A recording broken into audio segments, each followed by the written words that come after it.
broken, you will look beautiful.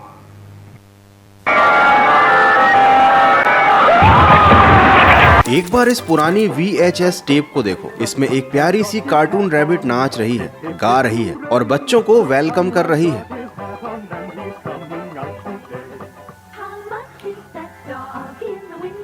ऊपर से तो ये किसी रेस्टोरेंट का सिंपल सा ट्रेनिंग वीडियो लगता है, लेकिन इसी टेप के अंदर एक बहुत ही ज्यादा गहरा राज भी छिपा हुआ है। क्योंकि अगर तुम इस रैबिट के सामने आ गए ना, तो तुम्हारा हाल एक जिंदा लाश जैसा हो जाएगा, जिसमें जान तो होगी लेकिन कोई हलचल नहीं होगी। हड्डियां एक एक करके तोड़ी जा चुकी होंगी और उसके बाद तुम्हें एक कार्टून सूट के अंदर भर दिया जाएगा, जहां तुम धीरे धीरे भूख से तड़प तड़प कर एक दर्दनाक मौत मरोगे। और मरते वक्त ये रैबिट तुमसे कहेगा कि मैंने तुमको ब्यूटीफुल बना दिया, ठीक वैसे ही जैसा इसने पहले भी कई लोगों के साथ किया है। तो ये है born the rabbit. And trust me, मैं सालों से हॉरर वीडियोस बना रहा हूँ, लेकिन इसकी जो कहानी है ना, इसने लिटरली मुझे हिलाकर रख दिया। क्योंकि ये कोई घोस्ट या मिथिकल क्रीचर की कहानी नहीं है, बल्कि यहाँ असली हॉरर एक छोटी सी गलती की वजह से जन्म लेता है। और वो गलती आप और हम जाने अनजाने में रोज कहीं ना कहीं कर देते हैं। तो चलो जरा इस डर को फील करते हैं। इमेजिन करो, रात के 1 बज रहे हैं, तुम एक घने जंगल के अंदर जमीन के नीचे बने एक पुराने बंकर में अकेले खड़े हो।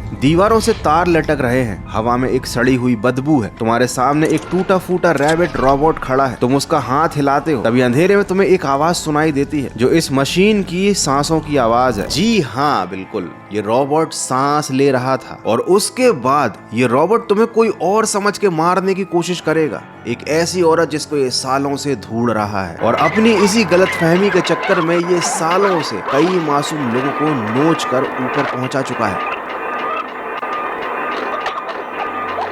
तो आ गए एनालॉग हॉरर के दीवानों, समझ ही गए होगे कि आज हम बात करने वाले हैं द वॉल्टन फाइल्स के बारे में। और नहीं समझे तो समझ जाओगे, क्योंकि ये है आज का सबसे ज्यादा वियर्ड और स्कैरी एनालॉग हॉरर का फाड़ू वीडियो।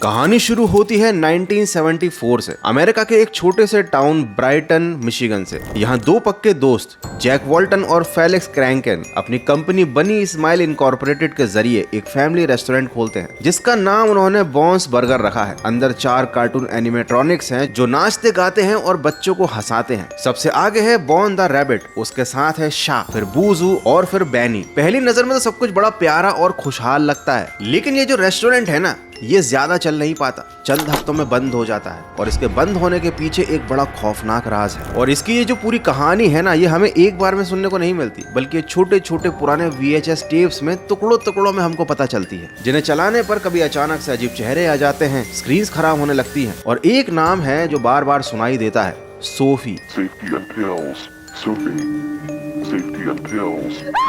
तो आखिर ये सोफी कौन है, ये तो आगे पता चलेगा, लेकिन फिलहाल इतना जरूर पता चल गया है कि कोई है जो इन टेप्स के जरिए सोफी से बात करना चाहता है। और हाँ, एक बात और, अगर इन टेप्स को तुम उल्टा करके चलाओगे ना, तो एक अजीब सी डरावनी सी आवाज भी आती है, जो कहती है कि वो तुम्हारे लिए वापस आएंगे।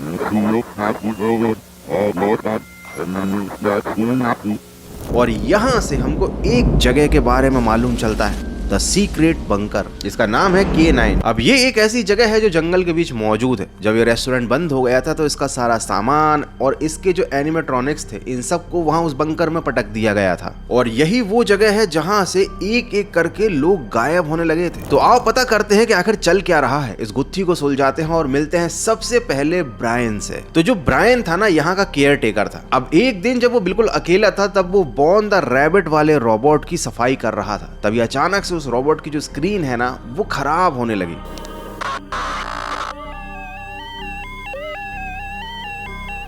और तेजी से एक के बाद एक इंसानी चेहरे उसके सामने आने लगे इस स्क्रीन पर। और अगले ही पल ब्रायन का चेहरा पूरी तरह से नोच दिया गया था। और ऊपर जाने से पहले वो एक ही बात बार बार दोहरा रहा था कि उसने सोचा मैं वो थी। अब इस लाइन का मतलब अभी समझ में नहीं आएगा, लेकिन आगे धीरे धीरे हर चीज क्लियर होती जाएगी। अब टेप में ब्रायन के बाद एक गुमशुदा औरत का पोस्टर दिख रहा है जिसका नाम है सुजैन वुडिंग्स। अब सुजैन जो थी ना, वो इस रेस्टोरेंट की इंजीनियर थी जो इन रोबोट्स को पूरा मेंटेन रखती थी, और ये भी अचानक से गायब हो गई। और ये कैसे गायब हुई इसकी पूरी कहानी मैं आगे बताऊंगा, लेकिन उससे पहले एक बात जान लो कि 3 और लोग इससे पहले उन रोबोट्स को ठीक करने उस बंकर में आ चुके थे, जिनमें से एक थी एशली।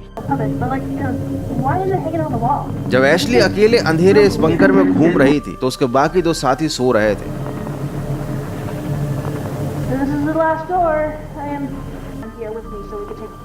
घूमते घूमते उसे एक क्लाउन रोबोट मिला जिसके पास एक टेप थी। उस टेप पर लिखा था फेंक दो, पर एशली ने ऐसा नहीं किया।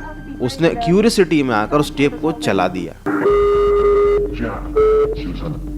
Charles, Rosemary, Sophie.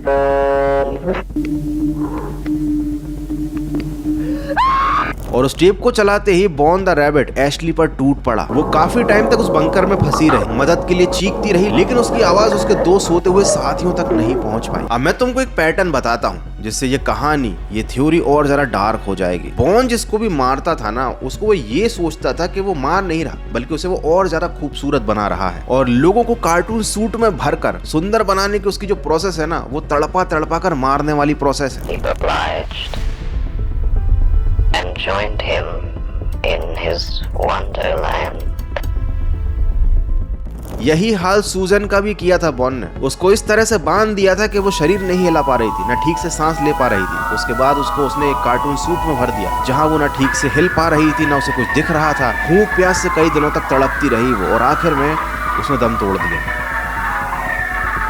इतना तो समझ ही गए होंगे कि ये जो कार्टून सूट्स हैं उनके अंदर कौन भरा हुआ है, वो लोग जिन्हें बॉन ने मारा है। तो आखिर भैया ये बॉन है कौन जो लोगों को मारता ही जा रहा है? और आखिर कौन है ये सोफिया जिसका नाम बार बार टेप पर आता है? लिटरली इन सभी सवालों के जवाब इस कहानी को एक ऐसे मोड़ पर ला देते हैं जहां हमको ये मालूम चलता है कि असली मॉन्स्टर रोबोट्स तो थे ही नहीं।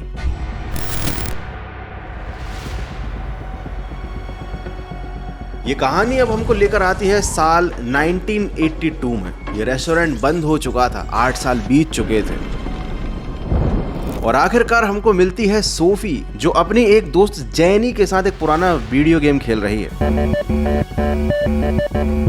Yeah, this is the game I wanted to show you, Sophie. Oh, huh. Nice. Yeah, I played it for a while. Thought you would enjoy it. Thanks. Also, video game खेलते खेलते कुछ अजीब होने लगता है। सोफी को इस game को खेलते खेलते ऐसा लगने लगता है जैसे कोई इस गेम के थ्रू उससे बात करना चाहता है। उसे कुछ पुरानी यादें याद आने लगती हैं। told you this game was a little broken. I can tell.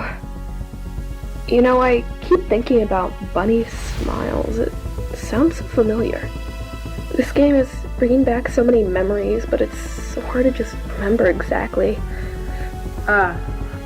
Sorry, probably just boring you with random thoughts of mine. I'll stop. No, not at all, Sophie. अब सोफी बताती है कि वो कुछ दवाइयाँ खाती है जिसकी वजह से उसकी बचपन की यादें मिट चुकी हैं। देखो, हर किसी इंसान की जिंदगी में कुछ बुरी यादें होती हैं और जनरली लोग उन्हें भुला देना चाहते हैं। सोफी भी कुछ ऐसा ही करना चाहती थी, लेकिन ये जो गेम था ना, वो उसकी पुरानी दर्द भरी यादों को सबकॉन्शियसली उसके सामने लेकर आ रहा था। और उन्हीं यादों की कहानी से हमको अब समझ में आएगा कि क्यों आखिर ये रेस्टोरेंट के जो टॉय रोबोट्स हैं वो लोगों को मार रहे हैं। तो कहानी जो हमें समझ में आई है एक पुरानी डायरी के थ्रू, जहाँ हमें ये पता चलता है कि रेस्टोरेंट बंद हो गया था और उसमें जो रोबोट्स थे ना, उन्हें बंकर में रखा गया था। और रेस्टोरेंट का जो दूसरा मालिक था फेलिक्स, वो बहुत ज्यादा शराब पीता था और उसकी पत्नी लिंडा इस बात से बड़ी परेशान थी। 2 मई 1974 को लिंडा फेलिक्स के नाम पर एक चिट्ठी लिखती है और उसे छोड़कर चली जाती है। अब इसी रात को जो फेलिक्स का दोस्त था, उस रेस्टोरेंट का पहला मालिक था जैक, वो फेलिक्स से कुछ करने के लिए कहता है। जैक के 2 बच्चे थे, एडवर्ड और मॉली। उनके स्कूल में थी एक लेट नाइट पार्टी। जैक था काम में busy. Hello? Felix. Jack, what is it? Listen, I was wondering, people told me about a small favor tonight.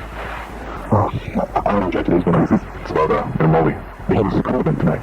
A school party and they have no one to pick them up. I need to stay at the workshop to finish the paperwork and Ross is taking Sophie to the dentist. We were wondering if you could pick them up for the event and take them home later. उसकी पत्नी rosemary अपनी बड़ी बेटी Sophie को dentist के पास ले जा रही थी। अब जैक के जो 2 छोटे बच्चे थे, एडवर्ड और Molly, Come on, Molly. Let's go.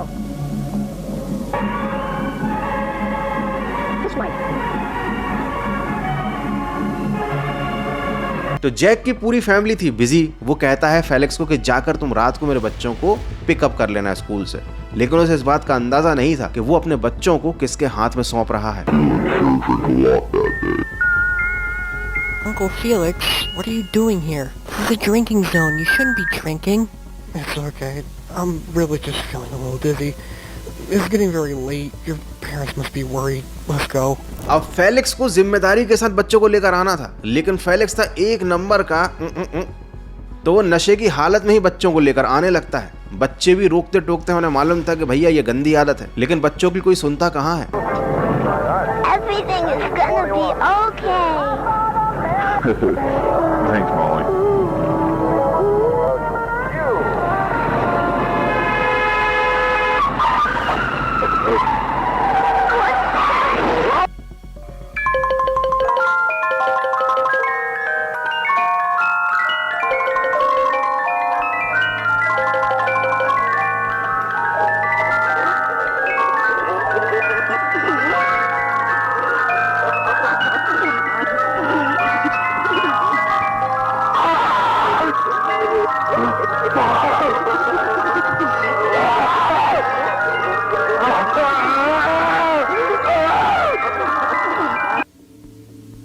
And वही हुआ जिसका डर था। कार का एक भयानक एक्सीडेंट हुआ और इस एक्सीडेंट में दोनों एडवर्ड और मॉली नहीं रहे और फेलिक्स जो सबसे बड़ा नालायक था वो बच गया।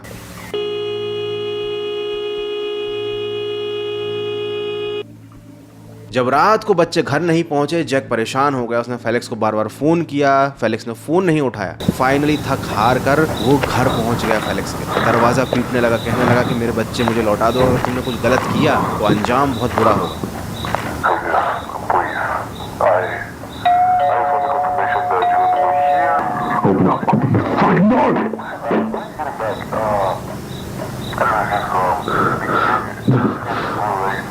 Felix, please, I'm worried.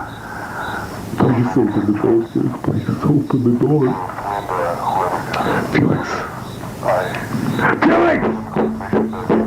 यही इस पूरी सीरीज का सबसे भयानक और इंसानी पल है, क्योंकि यहाँ पर मॉन्स्टर कोई भूत या कोई शैतान नहीं है, बल्कि एक इंसान है। जब पुलिस आती है, फेलिक्स से बयान लेती है, तो वो एक्सीडेंट की बात तो बता देता है, लेकिन एक झूठ भी बोल देता है कि बच्चे जंगल में अपने आप भाग गए, शायद वो अपने बाप से परेशान थे, जबकि ऐसा कुछ भी नहीं था। वो बच्चे ऊपर जा चुके थे, उन्हें अपने हाथों से फेलिक्स ने एक सुनसान जगह पर दफना दिया था।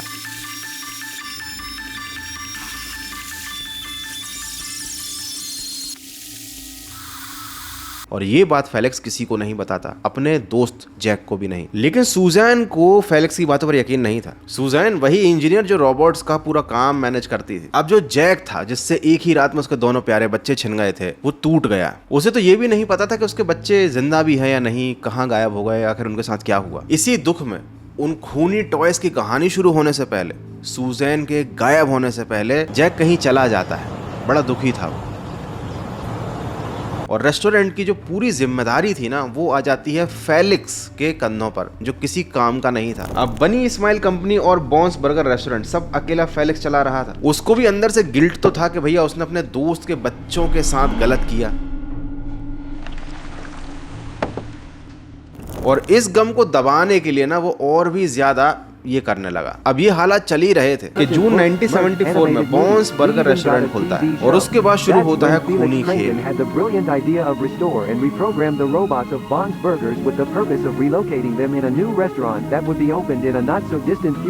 मैं तुमको बता दूं कि ये दोनों जो दोस्त थे ना, इन दोनों ने ये रेस्टोरेंट शुरू करने के बारे में सोचा था। पूरा काम जैक ही संभालता था, लेकिन बच्चों के साथ जो हादसा हुआ ना, उसकी वजह से उसने रेस्टोरेंट के ओपनिंग पर ज्यादा ध्यान नहीं दिया और वो चला गया। जब ये रेस्टोरेंट शुरू हुआ तो यहाँ पहली बार बॉन रोबोट को लाया गया और उस रोबोट के अंदर छुपी एंटिटी ने लोगों को मारना शुरू कर दिया। बॉन का सबसे पहला निशाना बनी थी सुजैन, और उसके बाद जैक गायब हो गया। उसकी पत्नी रोजमेरी, मतलब सोफी की माँ, उसका काफी टाइम तक इंतजार करती रही, लेकिन झांसा देकर रोजमेरी को भी बॉन ने अपना शिकार बना लिया। उसके शरीर को उसने रोबोट शाह के अंदर भर दिया, और इन्हीं रोबोट्स के अंदर भरी हुई लाशें इस रेस्टोरेंट की तबाही की वजह बनने वाली थी। You were beautiful. You were beautiful.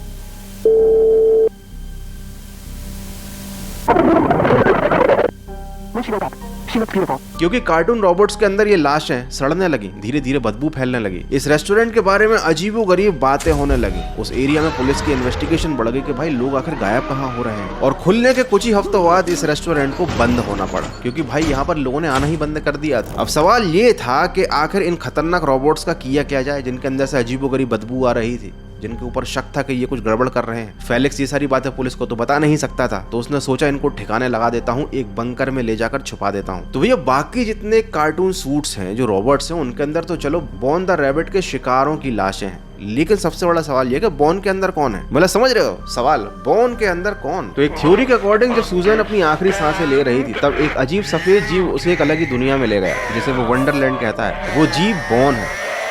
इस कहानी में बार बार एक सफेद बियर भी दिखता है, जिसे लोग मिस्टर स्नो कहते हैं।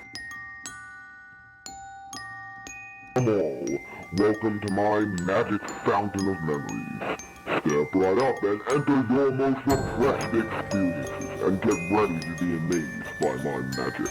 यही बियर सोफी के गेम को भी अंदर से कंट्रोल कर रहा था, उसे छुपी हुई यादों तक ले जा रहा था। अजीब बात यह है कि वो सोफी को उसके नाम से बुला रहा था, मतलब ये किसी गेम का हिस्सा नहीं था। एक थ्योरी के अकॉर्डिंग मिस्टर स्नो खुद जैक वॉल्टन की आत्मा है, जो अपनी बेटी सोफी को सच दिखाना चाहता है, और यही सच अब गेम के अंदर से सोफी के सामने आने वाला था। उसे पता चलता है कि रोजमेरी की आत्मा एक रोबोट के अंदर कैद है।